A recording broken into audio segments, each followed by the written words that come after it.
A single grave in England holds a secret that rewrites medieval history. The discovery of a 900-year-old skeleton challenges everything we assumed about gender roles in the Dark Ages. By the end of this investigation, you will see how one person's bones reveal a society more flexible and surprising than any textbook description. We will uncover why this individual was buried with tools meant for a man's hands, and what their physical body says about a lifetime of unexpected labor.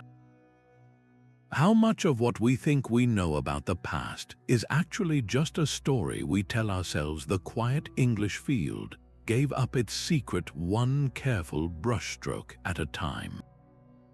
Archaeologists working in a Christian cemetery from the 11th or 12th century knew they were handling history, but they had no idea they were holding a mystery. Their focus was on a single grave, catalogued simply as Burial 39. The team worked with meticulous care, their trowels scraping back the centuries to reveal the silhouette of a person laid to rest nearly 1,000 years ago. The dark soil and the depth of the burial were the first indicators of its immense age, placing this individual squarely in the era we so often call the Dark Ages. This was no royal tomb filled with gold and jewels. It was the final resting place of an ordinary person, someone whose life story was written not on parchment, but in their very bones. And that story, as the researchers would soon learn, was far from ordinary. The profound significance of this discovery lay in its very simplicity, a single voice from the common folk poised to challenge our grandest narratives. The bones themselves told the first part of the story. Scientists began with a careful osteological analysis, a detailed study of the skeleton to build a biological profile. They examined the specific architecture of the pelvis, which in females is typically wider and shaped differently to accommodate childbirth. They looked at the robusticity of the skull, noting the smoother brow ridge and less pronounced jawline. They even studied the wear patterns on the joints, all of which collectively pointed to one conclusion: this individual was anatomically female. Radiocarbon dating of the bones placed her life squarely between the 11th and 12th centuries, the very core of the period we often label as the Dark Ages. So far, the evidence seemed straightforward. Here was a woman from a medieval Christian community, laid to rest in a cemetery with her peers. But this biological fact was merely the opening chapter, a foundation upon which a far more complicated narrative would be built. The true mystery was waiting just beside her skeleton, in the form of objects placed in the grave with care. These items, known as grave goods, would create a contradiction so stark it would force us to rethink everything we thought we knew about the lives of medieval women. Yet resting beside her bones was a collection of objects that defied all expectation. The grave goods presented a startling contradiction. In a society where a woman's burial typically contained items like spindle whorls for spinning thread, simple jewelry, or perhaps cooking pots, this assemblage told a completely different story. Archaeologists carefully recorded the presence of a small but sturdy knife, a smooth whetstone used for sharpening blades, and fragments of what appeared to be tools for working leather. Each of these objects was a direct reflection of her social identity and her daily role in life, and each one belonged firmly to a domain we have long assumed was exclusively male. The knife was not a domestic tool for preparing food, but a piece of personal equipment, a constant companion. The whetstone spoke of maintaining sharp edges, likely for craftwork. The leather-working implements hinted at a skilled trade, the kind of labor that produced essential goods like belts, pouches, and harnesses. This was not the toolkit of someone confined to the home and the loom. This was the equipment of a working artisan. So what does this mean? It forces us to confront a difficult question. Were the gender roles of the Dark Ages as rigid and unyielding as our history books suggest? Or was there, in some communities, room for flexibility and surprising crossover? To find that answer, we must look beyond the grave and into the bustling, unpredictable reality of the medieval economy. The world this woman inhabited was anything but simple or dark. Our modern label, the Dark Ages, paints a picture of stagnation and ignorance, a long sleep between the fall of Rome and the Renaissance, but that image is a myth. The 11th and 12th centuries were, in fact, a period of immense transformation, a world constantly rebuilding and adapting. This was not a single, uniform society governed by an unbreakable feudal contract. It was a patchwork. Thousands of local communities, from bustling trading ports to isolated farming villages, each with its own subtle customs, its own economic pressures, and its own level of independence. Think of a village nestled near a forest. Its survival depends not just on the grain harvested from the fields, but on the woodworker crafting bowls, the blacksmith repairing plows, and the leatherworker producing essential saddles and waterskins. In this precarious world, where a bad harvest or a harsh winter could mean disaster, the labor of every single person was a precious resource. A household could not afford to let half its capable hands sit idle because of a rigid gender ideal. The strict division of labor we so often associate with the medieval period, where men worked the fields and women managed the hearth, was likely an ideal promoted by the church and the nobility, a top-down vision of how society should be ordered. But on the ground, in the day-to-day struggle for survival, reality was far more fluid. Practical need often trumped prescribed roles. A woman might not only tend a kitchen garden, but also manage a family's brewing operations, a crucial and profitable trade. She might step in to help with the harvest, or, as the tools in our grave suggest, she might master a skilled craft that provided her community with indispensable goods. This is the essential backdrop for our mystery. The story of Burial 39 does not rewrite history because it is an impossible anomaly. It rewrites history because it forces us to see the vibrant, complicated, and pragmatic world that was always there, hidden beneath the blanket term Dark Ages. The real question is not how one woman broke the rules, but how many others lived lives just as complex, their stories lost because they were buried with nothing more than their bones. The whetstone and knife found in her grave were not just personal possessions, they were economic statements. The first major insight we can draw from this discovery is a simple, powerful truth. In the day-to-day life of a medieval village, economic necessity could override even the most deeply ingrained gender norms. Think of a small, rural household living right on the edge of subsistence. If the man of the house fell ill or was called away for military service or simply died, the family's survival depended on the work of those who remained. Could a widow afford to let the plow sit idle because fieldwork was a man's job? Could a family watch their only blade grow dull, unable to process wood or food because sharpening tools was not considered women's work? The answer clearly was no. The presence of that well-used whetstone suggests this woman was the person her community relied on to keep their tools sharp and functional. This was not a hobby. It was a vital, recognized skill that contributed directly to the local economy. This does not mean that gender norms did not exist. The sermons from the pulpit and the laws written by lords certainly promoted a strict division of labor, but on the ground, in the dirt and struggle of daily life, those rules became permeable. Survival demanded flexibility. A woman might need to step in to help with the harvest, to butcher an animal, or even to perform basic metalwork to repair a critical piece of equipment.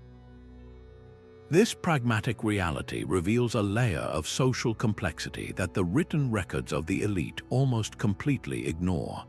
Chronicles were written by monks and clerks, men who documented the lives of kings and bishops, not the practical compromises of a leather worker in a small village.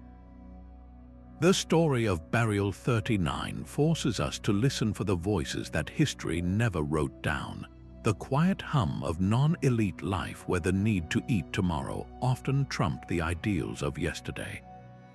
Those tools for working leather were more than just equipment, they were the signature of a specialized craftsperson. This leads us to a second, equally powerful insight. This woman may not have been merely helping out in a time of need. She could have been a recognized artisan in her own right. Leather working was a complex and vital trade in the medieval world. It transformed raw animal hides into essential goods, everything from durable shoes and protective aprons to saddles for horses and straps for farm equipment. Mastering this craft required a deep understanding of materials, from the careful tanning of hides to the precise cutting and stitching of finished products. We have long assumed such a skilled, physically demanding profession was an exclusively male domain, but there is no biological reason why a woman could not have developed this expertise. Her community would have depended on the goods she produced, valuing her not for her gender, but for the specific, indispensable skills she brought to the village. This single grave challenges the monolithic view of medieval women as being solely wives, mothers, or nuns. It cracks open a door to a more diverse and complicated social landscape, one where a woman's identity could be profoundly shaped by her work.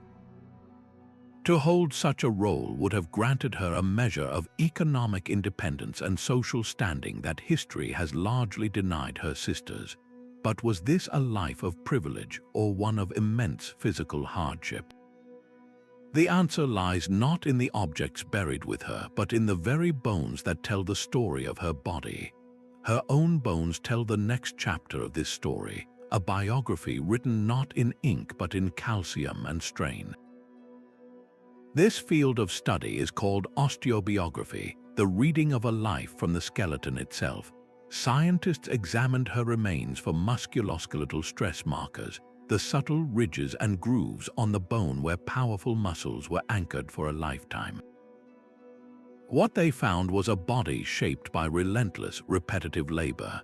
The bones of her upper arms and shoulders showed significant robusticity, a thickening and strengthening that comes only from years of strenuous physical activity. This was not the body of someone who spent their days primarily at a loom or tending a hearth. The wear patterns on her joints, the very architecture of her frame, all pointed to a life of hard, manual work. This physical evidence is the final, undeniable piece of the puzzle. It directly corroborates the story told by the whetstone and the leather working tools. The artifacts suggested a trade, but her bones confirm the grueling physical reality of it. Here is direct, corporeal proof that this woman's daily existence involved physical demands that completely defy the simple gender categories we have imposed on her era. We can almost feel the strain in her shoulders as she scraped a hide or the grip in her hands as she sharpened a blade. This osteobiography moves us beyond mere speculation about what the objects might mean and connects us to the actual physical experience of the person who used them. It forces us to ask a more human question. What was the cost of such a life? A body pushed so hard for so long must have borne the scars, not just on the bone, but in a lifetime of aches and exhaustion, shaping not only her social role but her very health and the length of her days. Her teeth tell a story of daily sustenance and constant discomfort.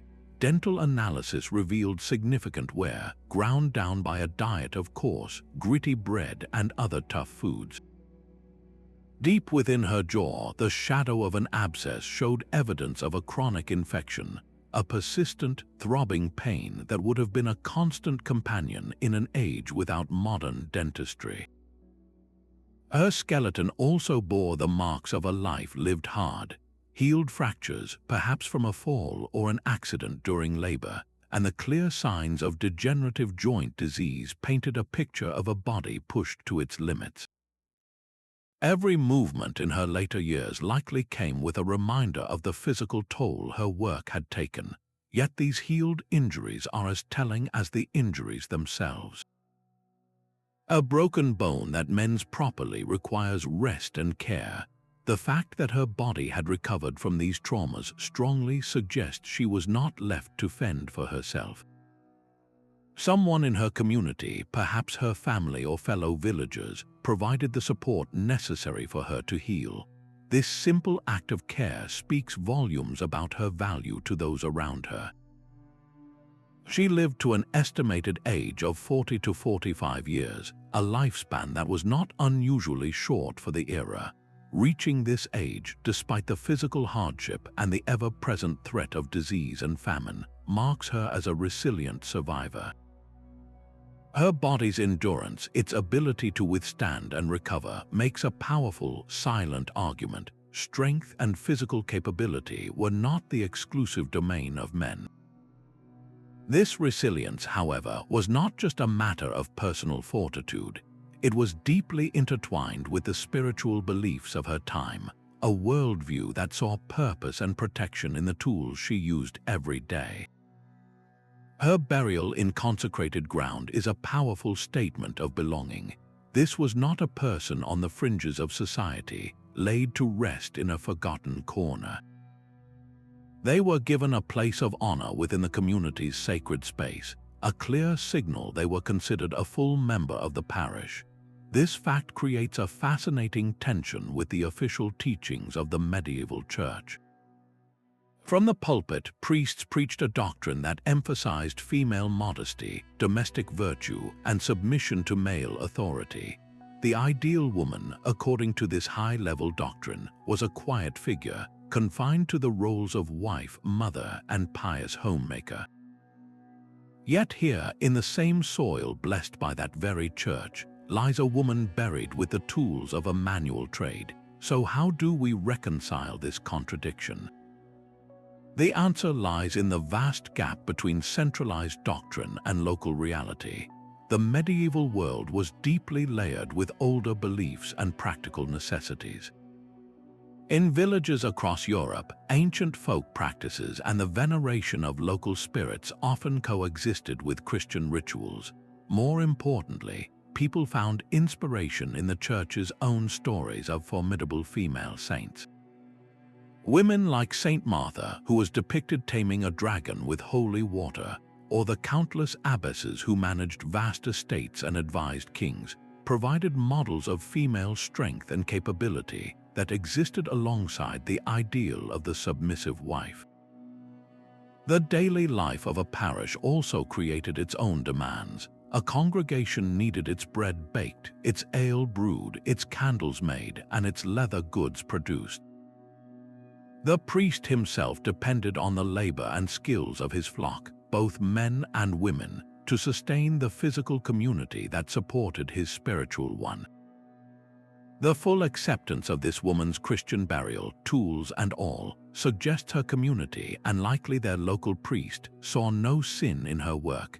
They valued her contributions and believed her soul was worthy of salvation. This local acceptance reveals a medieval Christianity that was far more adaptable and integrated into the gritty reality of life than the strict texts of doctrine might suggest. This is not an isolated case. From female Viking warriors buried with swords to other medieval graves where the artifacts defy easy gender labels, archaeology is consistently revealing that the human story is always more interesting and more complicated than the simple categories we try to impose upon it. This woman from an English field was not a solitary exception. The ground across Europe holds similar secrets, other graves that whisper of lives that do not fit our neat categories. In Sweden, the grave of the Birka warrior was long celebrated as the tomb of a high-status male military leader, buried with a full arsenal of swords, axes, and spears, and even the strategic game pieces of a commander. For over a century, textbooks described him as a prime example of a powerful Viking man. Then, advanced DNA analysis was conducted on the skeletal remains. The results were definitive. The celebrated Birka warrior was biologically female. Here was a person who had achieved one of the highest social positions in a martial society, a role we have always reserved for men in our imaginations, and her community honored her with a burial befitting that esteemed status. Far from being an outcast, she was a revered leader. Another Viking-era burial in Finland presents a different kind of puzzle. A single individual was laid to rest with a strikingly mixed assemblage of grave goods. On one side lay a fine sword, the symbol of a warrior. On the other rested items of jewelry typically associated with women. Was this a warrior who also cherished adornment? Was it a person whose social identity seamlessly blended traits we consider masculine and feminine? The evidence refuses to give us a simple answer. These cases, from the Vikings to our English craftswoman, are separated by time and geography, yet they form a compelling pattern. They are not mere flukes or historical errors. They are data points, and they collectively argue that the strict binary we project onto the past, where biological sex rigidly dictates social role, is a modern simplification. In these specific communities, under certain conditions, an individual's social persona, their skills, their contributions, could become so integral to their identity that it transcended the usual boundaries. The accumulation of these finds is not just filling in gaps in our knowledge. It is actively building a new, more complicated, and far more human picture of history. But how do we interpret these lives without simply imposing our own modern ideas about gender and identity onto them? The challenge is to listen to what the past is telling us without shouting our own preconceptions back at it. So we must tread carefully when we meet this woman across a 1,000-year gap. Our modern impulse upon finding a woman buried with a man's tools is to project our own frameworks onto her. We might want to call her a trailblazing feminist, a gender non-conforming individual, or a warrior woman defying the patriarchy. But these are our words, our centuries' struggles and identities. To truly understand her, we must try to set our own world aside.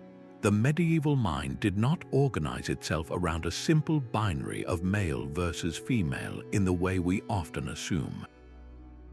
Their social world was a tapestry woven from different threads. A person's place was defined by their kinship group, their local reputation, the specific skills they contributed to the community, and perhaps even a sense of spiritual calling or destiny.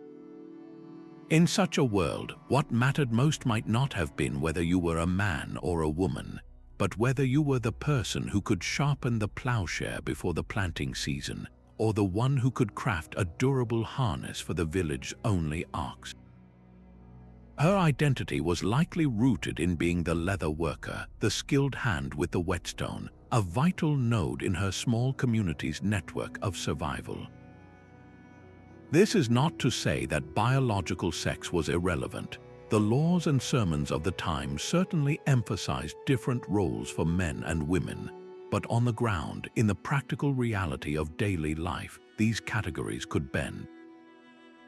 They were context-dependent. A woman might be subordinate to her husband in the home, but wield significant authority in the brewery she managed, or command respect for the craft she mastered. The profound significance of Burial 39 may not be that she fits a modern label, but that she completely shatters the assumption that medieval labels were as rigid as we believe. This kind of social fluidity is not just speculation, it is etched into the legal records that survived the era. The dusty pages of medieval law books tell a story of their own, one that often seems to contradict the world of our leather worker. Official law codes from this period often read as a relentless affirmation of male authority, placing women under the guardianship of their fathers, husbands, or even sons. Yet if you read between the lines, a more complex picture emerges. In the margins of these texts, in the specific details of local charters and court rules, we find a patchwork of surprising rights and possibilities for women. These documents show that, depending on the region and the specific circumstances, a woman could indeed own land. She could run a business, often a brewing operation or a retail trade. She could even bring a case before a court to settle a dispute or demand a debt be paid. These were not common occurrences, but they were legal realities. This patchwork of rights provides the crucial legal and social framework that makes the life of our skeleton not just possible, but entirely plausible. Imagine a widow in a small town. Her husband, the village sole blacksmith or shoemaker, passes away. The law in many places allowed her to inherit his tools and his workshop. In that moment, out of sheer necessity, she could step into his role, becoming the town's new craftsperson. She would not be learning a new trade from scratch, but continuing the family business, a business she had likely been involved in for years. This legal possibility transforms our view of the woman from Burial 39. She may not have been an anomaly who broke all the rules. She may have been a widow who rightfully inherited her trade, a businesswoman whose work was recognized and sanctioned by the local customs of her time. The theoretical subjugation of women preached from the pulpit was not always the messy, complicated reality on the ground. The law itself, for all its patriarchal intent, was full of cracks and crevices. It was through these narrow openings that individuals could navigate, negotiate, and sometimes quietly redefine their place in the world.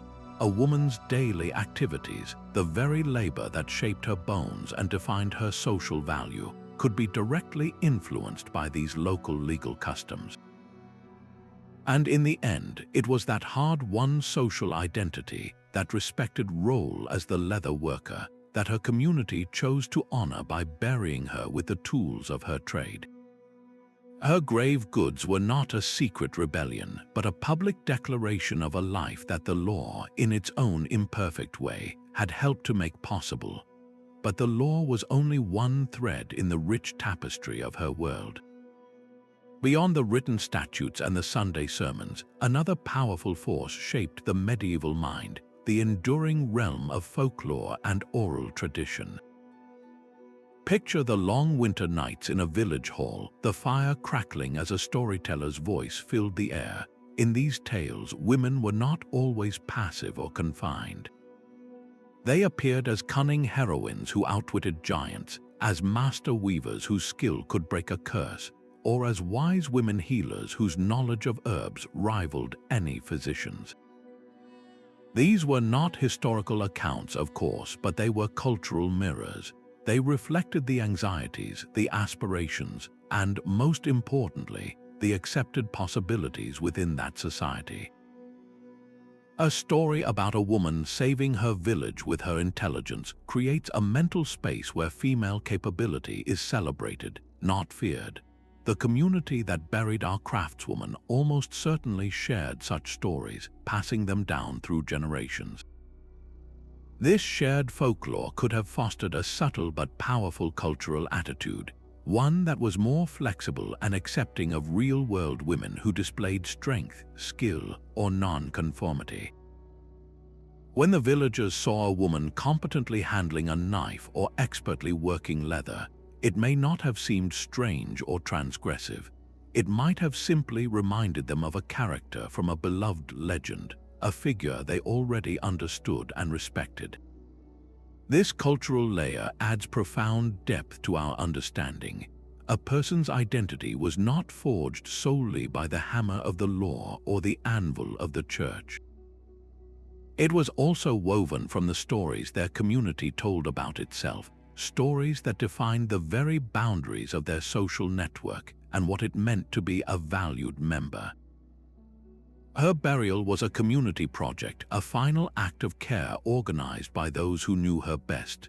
In a world as small and interconnected as a medieval village, your identity was not a solitary creation. It was woven from the daily interactions with your neighbors, your kin, and the tangible value you brought to their collective survival. Think about the sheer intimacy of that life. Everyone knew your name, your skills, and your history. In such a face-to-face society, abstract ideals about how men and women should behave had to compete with the immediate, practical reality of the person standing next to you. If this woman was the one who could sharpen the plow blade before the spring planting or craft the only serviceable harness for the village ox, her labor was not just helpful, it was indispensable. Her social identity was forged in this crucible of mutual dependence. The people who washed her body, dug her grave, and placed the whetstone and knife beside her were not following a rulebook from a distant bishop. They were honoring the person they had relied upon for years. The choice of grave goods was a deeply personal statement, a mirror held up by her community to reflect the role they saw her fill in life. It was their way of saying, "We knew you, and this is what you meant to us."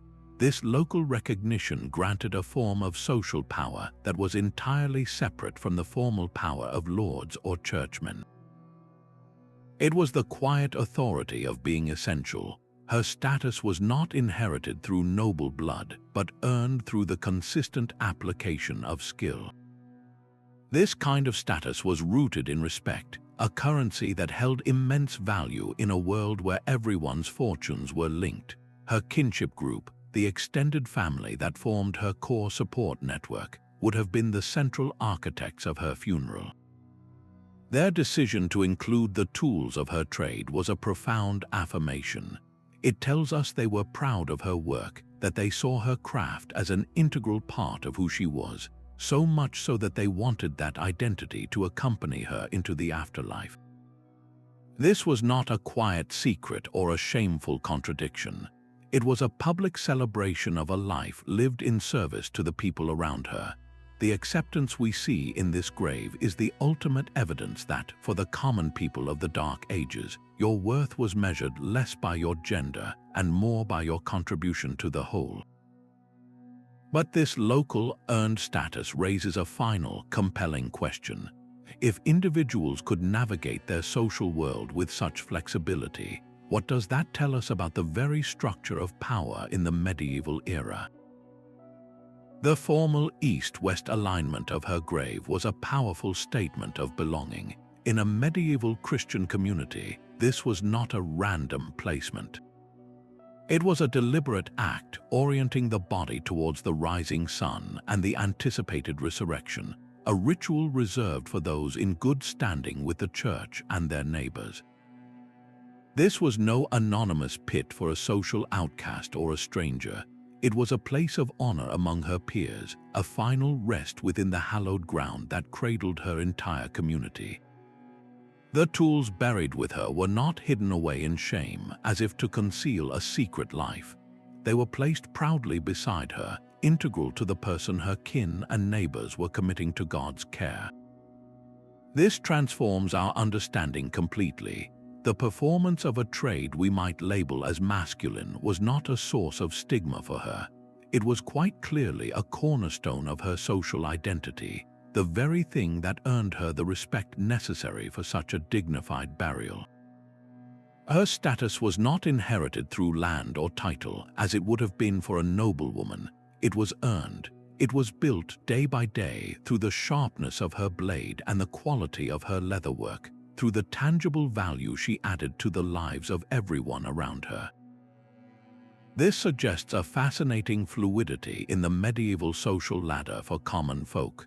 Conforming to a strict gender ideal was not the only path to respect. In the gritty economy of a village, skill could be a form of currency, and indispensable contribution could purchase a form of local prestige that rivaled the abstract authority of birthright. The respect she commanded was literally set in stone, or rather, placed carefully in the earth for eternity. This forces us to look at those tools not as strange anomalies, but as the keys to her social world. How do we, from our modern perspective, accurately read the story these objects tell without misinterpreting their ancient language? That knife was far more than a simple blade. In the world of the 11th century, a personal knife was an extension of the self, a companion for every task from the morning meal to the evening's final chore. It carved the wood for a new spoon, cut the leather for a pair of shoes, and prepared the food for the family pot. To be buried with your own knife was to be recognized as a practical, self-sufficient individual, someone capable of shaping and interacting with their material world directly. It was a declaration of agency. The whetstone carried an even deeper symbolic weight. In an age where metal was precious and difficult to produce, a sharp edge was a vital resource. A dull blade was a useless blade, a waste of a critical asset. The person entrusted with the whetstone was the one who maintained that value, who ensured the community's tools remained functional and effective. This role required foresight and a steady hand, symbolizing not just the act of sharpening, but the broader principle of preservation and care for the tools that ensured collective survival. When placed together in the grave, these two objects created a powerful narrative in a language her peers understood perfectly. They spoke of a person whose identity was built on competence and tangible utility. This was an identity earned through action, through the proven ability to solve problems and maintain the gears of daily life. In the close-knit economy of a village, this practical identity could easily become more socially defining than the abstract category of biological sex. It was this very identity, rooted in the daily work of the hands, that directly shaped another fundamental aspect of existence: the procurement and preparation of the food that sustained the entire community. The chemistry locked inside her teeth holds a final, intimate clue. Stable isotope analysis allows scientists to read the story of a lifetime's diet written in the very minerals of bones and enamel. By measuring the subtle ratios of carbon and nitrogen isotopes preserved for centuries, researchers can reconstruct what this person ate, distinguishing between a diet heavy in grains and one rich in meat or even fish. For our craftswoman, this biochemical evidence provides a direct window into how her community fueled her body for its demanding work. The results were telling. Her diet showed a significant intake of animal protein, more than what might be expected for an average woman of her time. This was not the meal plan of someone living on the fringes, scraping by on bread and pottage alone. This was the sustenance provided to a valued asset, a person whose physical labor required robust nourishment. Think of the medieval village economy as a careful system of inputs and outputs. To get the essential output of skilled leatherwork and sharpened tools, the community needed to invest a high-quality input, protein. Her access to meat speaks volumes about her standing. It suggests that her work earned her a share of the community's precious resources, perhaps as payment for her services or as a recognition of her nutritional needs. This dietary evidence closes the loop between the tools she used and the body that used them. The protein she consumed built the muscle that left its mark on her robust bones, which in turn performed the labor that defined her social role. We see a complete picture of a life, from the food on her plate to the tools in her hand, all pointing to a single, undeniable conclusion. Her value was tangible, measured in sharpened blades, durable leather, and the very meat that powered her through each long day. The story of her robust adult frame begins in the quiet chemistry of her childhood. By analyzing the isotopes in her dental enamel, scientists could peer back into her earliest years, and the picture they found was one of relative stability. She did not bear the dramatic stress markers in her bones, known as Harris lines, that signal periods of severe childhood famine or sickness. Her teeth, while worn in adulthood, showed no deep grooves of enamel hypoplasia, which form when the body is so starved or ill that tooth development is temporarily halted. This evidence points to a crucial fact. Her family, while far from wealthy, was able to provide a consistent and sufficient diet during her formative years. She grew up with access to enough protein and calories to build a strong foundation, a privilege not every child in the Dark Ages enjoyed. This resilient start was the essential first chapter of her story. A body weakened by childhood scarcity could never have withstood the decades of physical labor that awaited her. It was this early health that gave her the capacity to develop the powerful shoulders and robust arms that would later define her adult life. But what kind of world shaped this resilient child? Her path was not just a matter of personal fortitude, it was carved by the very landscape and climate she called home.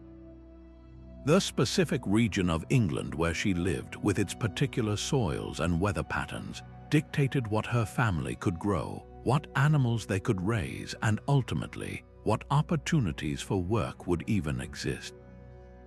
A child raised in a fertile river valley had a different destiny than one from a windswept, rocky coast.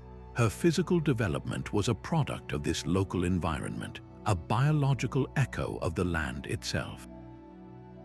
This robust foundation allowed her to not just survive childhood, but to thrive, building the physical capital necessary to step into a demanding trade. The young girl who ate well and grew strong was in essence being prepared for a life that would demand every ounce of that strength. Her community was unknowingly investing in its own future, nourishing the very person who would one day become its indispensable craftswoman. The very soil under this cemetery tells its own story. This burial ground was not placed randomly on the map, but was anchored in a specific landscape that dictated the rhythm of every life it contained. Was this a fertile river valley where rich soil promised reliable harvests of wheat and barley? Or was it a more challenging, upland area where the economy leaned heavily on sheep herding and wool production? The local geography was a silent partner in every decision, every trade, and every meal. If this village sat near a well-traveled Roman road, still used centuries after the empire's fall, its people would have been exposed to new ideas, exotic goods, and a constant flow of outsiders. But if it was an isolated hamlet tucked away in a forest clearing or nestled in a coastal cove, its survival would have depended almost entirely on its own resourcefulness. In such a remote setting, the strict division of labor becomes a luxury no one can afford. When the nearest blacksmith is a day's walk away, you learn to mend your own tools. When the only leather for repairing a plow harness is the hide from your own cow, someone must know how to cure and stitch it. The community's needs, forged by its location, would have directly shaped the opportunities available to every member, regardless of gender. A woman's ability to step into a variety of roles would not be seen as strange, but as essential, a vital thread in the fabric of local resilience. The geography of this place did not just provide a backdrop, it actively wrote the list of jobs that needed doing. Our craftswoman's life was a brilliant, pragmatic response to that list. Her story, therefore, is not just a personal biography. It is a single human-scale data point in the vast history of the medieval climate. The weather patterns of the 11th century, the periods of warming that extended growing seasons or the harsh winters that killed livestock, these were not abstract concepts. They were forces that determined whether her family ate, whether there were hides available for her to work, and whether her community thrived or barely survived. By understanding the environmental context of her life, we connect the intimate details of one skeleton to the grand planetary cycles that governed an entire era. The world this woman knew was being reshaped by forces far beyond her village. The 11th and 12th centuries were a time of profound transformation, a period when the very climate itself seemed to cooperate. This was the dawn of the medieval warm period, a climatic anomaly that brought milder temperatures and longer growing seasons to much of Europe. For farming communities, this was nothing short of a revolution. Reliable harvests meant more food, and more food meant a growing population. Surplus grain could be traded, creating new wealth and fostering the growth of towns and markets. In this atmosphere of expansion, the demand for skilled labor would have surged. A village on the rise needs more than just farmers. It needs builders, weavers, and leather workers to equip a growing population. The robust health our craftswoman enjoyed from childhood may well have been a direct benefit of this favorable climate, her body nourished by the bounty of a warming world. Yet this same era of change was also forged in the fire of conquest and conflict. In the year 1066, the Normans swept across the English Channel, seizing the throne and imposing a new foreign aristocracy upon the land. This was not a distant political event, it was a shockwave that rippled through every shire and hamlet.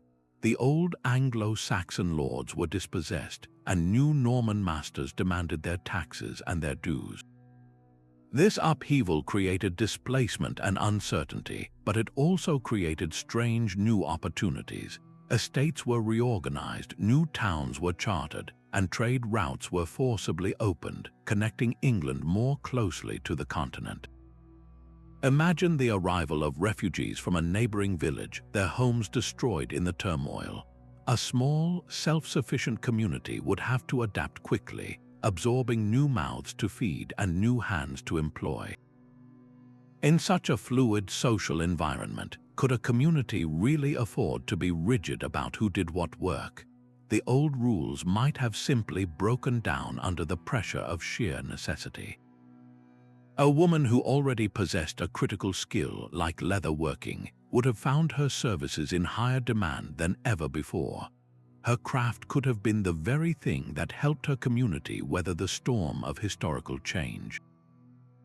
This places her seemingly local story into a grand, sweeping narrative. The stability that allowed her to thrive as a child and the disruptions that may have cemented her value as an adult were both products of these vast historical currents. Gender roles are not carved in stone, they are negotiated and renegotiated in the face of famine, war, and economic shift.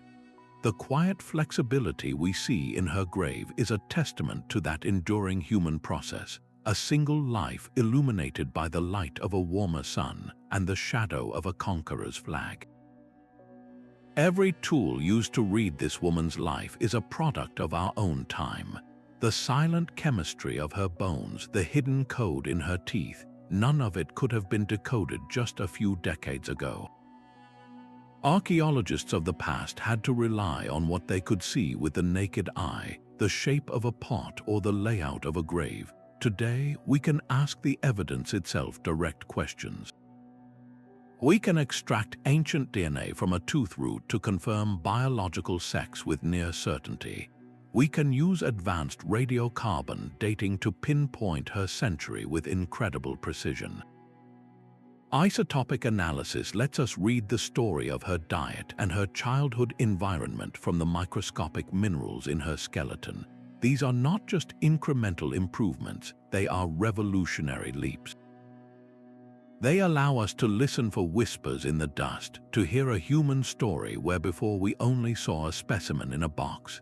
This technological shift transforms archaeology from a study of objects into a deeply intimate conversation with the past. We are no longer just cataloging what people left behind. We are beginning to understand how they lived, what they ate, and how their bodies bore the weight of their world. The woman from Burial 39 is not a new discovery, but our understanding of her is entirely new. She is a figure seen through a 21st century lens, her story illuminated by a light that simply did not exist before. And this revolution is far from over. The tools we use today will seem primitive to the next generation of researchers. New methods will emerge, perhaps allowing us to sequence ancient proteins or analyze residues on tools at a molecular level. The conclusions we draw about this craftswoman today are our best interpretation, but they are not the final word. They are a chapter in an ongoing investigation. This is the beautiful, humbling nature of science. It is always moving, always questioning. A discovery made tomorrow could refine our picture of her life, or even overturn a key assumption we currently hold as true. This single skeleton is a powerful testament to that process. She shows us that history is not a static set of facts in a book, but a living, breathing narrative that we co-create with the past, using every new tool at our disposal. And as these tools reveal a medieval world of surprising flexibility and complexity, they force us to reconsider the very words we use to describe it. The term Dark Ages feels increasingly inadequate, a label that obscures the vibrant, resilient, and utterly human world that science is now bringing back into the light. The very term Dark Ages is a weight we have placed upon the past. It is a label born not from the 11th century, but from the Renaissance and Enlightenment thinkers who looked back on the medieval period and saw only a long, bleak interruption of the classical brilliance they so admired. They framed these centuries as a time of cultural darkness, a void of learning and progress between the light of Rome and their own reawakening. But this is a profound mischaracterization, a story told by later generations to glorify themselves. The life of our craftswoman stands as direct evidence against this outdated myth. Her story is not one of stagnation or simple-minded conformity. It is a narrative of adaptation, of a community making pragmatic and nuanced decisions about how to best utilize the talents of every one of its members. This was not a dark society stumbling blindly, but one capable of seeing the practical value in an individual, even when that individual did not fit a rigid template. What we are uncovering is not a period of ignorance, but one of quiet, resilient intelligence. The real darkness was not in the era itself, but in our own failure to see its complexity. We projected a simplistic gloom onto a world that was, in fact, teeming with intricate social negotiations and quiet innovations. The flexibility evident in this single grave illuminates a fundamental truth about human societies, especially in times of scarcity. When survival is the priority, rigid ideologies often give way to practical solutions. A community that cannot adapt is a community that perishes. The people of this village were not blindly following a repressive, uniform system. They were actively participating in a system that had to work for them on a daily basis. They recognized that a person's value could be multifaceted, built on skill and contribution as much as on birth or gender. This revised understanding does more than just correct a historical error. It makes the past profoundly more relatable. Suddenly, these are not distant, alien figures trapped in a dark and backward time. They are people like us making difficult choices, valuing competence, and finding ways to thrive within the constraints of their world. Their resilience in the face of hardship, their ability to find flexibility within structure, offers a lesson that echoes far beyond the boundaries of a 900-year-old cemetery. So this discovery does more than rewrite a history book. It questions the very foundations we use to build our present. When we look at the rigid gender roles that still shape so much of our world, we often comfort ourselves with the idea that this is how it has always been, a natural and historical fact. The story of this craftswoman pulls that foundation out from under us. Her life is a 900-year-old piece of evidence proving that our categories are not eternal. They are social constructs, ideas built by specific cultures under specific conditions, and they can be and have been built differently. For centuries, the narrative of the past has been weaponized to justify limiting who people are allowed to be. This single grave disarms that argument. It shows that human societies have always contained a spectrum of lived experience, that individuals have always found ways to express their identity and value in forms that transcend the prescribed boxes of their era. Her community did not reject her for this, they honored it. This historical perspective is not just an academic curiosity, it is a tool for empathy. By understanding that a woman could be a respected leather worker in the Dark Ages, we are forced to confront the artificial limits we still place on one another today. It empowers us to look at our own world and ask, which of our own deeply held beliefs about gender are merely the temporary customs of our time, waiting to be excavated by a future generation. The ultimate lesson from Burial 39 is one of humility. It reminds us that the search for identity is a deeply human constant, and that the past, when we listen carefully, can be a surprising ally in creating a more inclusive and nuanced future. And with that, we must also acknowledge the limits of our knowledge. We have reconstructed her life from her bones and her tools, but the silent spaces in her story remain. What was her name? Did she find joy in her work? What personal struggles shaped her days? These are the mysteries that the soil keeps to itself, the intimate human truths that even the most advanced science cannot recover. For all we have learned, her bones still guard their deepest secrets. We can reconstruct the shape of her life, the labor that defined her, and the respect she earned, but we will never know the sound of her name or the color of her eyes. What personal joys or sorrows filled her days? Was she a mother, a sister, a teacher to an apprentice? The intimate contours of her relationships are a silence the soil refuses to break. This is the fundamental limit of our conversation with the past. Yet science is always developing new ways to listen. Future research could employ advanced ancient DNA analysis, looking beyond her biological sex to uncover her genetic ancestry. Was her family line rooted in that English soil for generations, or did her ancestors arrive from a distant shore?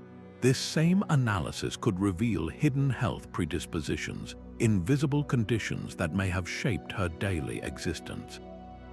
More refined isotopic studies of the trace elements in her teeth could act as a chemical compass, potentially pinpointing the very valley or region where she took her first breath. And perhaps a renewed excavation at the site will uncover more burials, providing a comparative sample. Was she truly one of a kind in her community, or were there others whose lives also blurred the lines we thought were fixed? Finding another individual buried with a similar toolkit would transform her from a fascinating outlier into a representative of a local tradition. This is the beautiful, unending cycle of archaeology. Every answer carefully pulled from the earth immediately gives birth to a dozen new and more nuanced questions. Her story is not a closed book we have finished reading. It is an open invitation, a conversation that stretches across 1,000 years, and it is one we are all now a part of. What does her life make you wonder about the hidden complexities of history? Share your thoughts in the comments below, and let's continue this discovery together.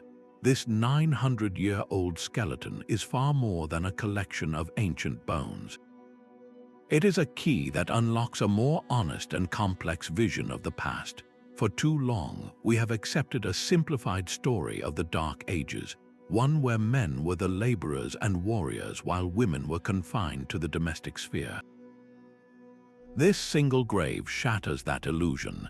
It teaches us that history is not a simple story of men who worked and women who wove, but a rich tapestry woven from countless individual lives. Each thread in that tapestry was shaped by a unique interplay of biology, local economics, community needs, and personal circumstance. The story of this craftswoman forces us to think more critically about gender, not only in the distant past but also in our own world. Her life stands as a powerful testament to the fact that the human experience has always been diverse, resilient, and full of surprising possibilities. Thank you for joining this journey of discovery into a single life that rewrites our understanding of an entire era. If this re-examination of the past has sparked your curiosity, please like this video, subscribe for more deep dives into history, and share your own thoughts and questions in the comments below.